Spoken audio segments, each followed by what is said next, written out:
வந்து பாருங்க. இங்க வந்து பாருங்க. ஏய் வாவ். இத ஆபரேட் பண்ணிக்கலாமா?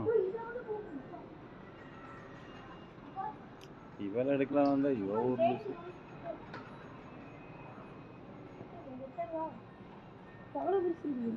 சரியான காரா இருக்குல்ல. அங்கேயே குடிச்சீங்க கை வலிக்கிட்டு. நான் தான் வச்சிருக்கிறேன்னு சொல்லி இருக்கிறேன். என்கிட்ட கொடுங்கப்பா. நான் பிடிச்சிக்கிறேன்பா. நீ விளையாடுற.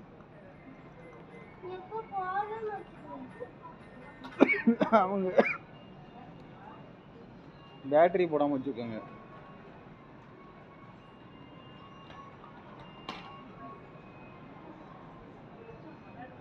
செக் பண்ணி பாக்குறேன் குட்டி.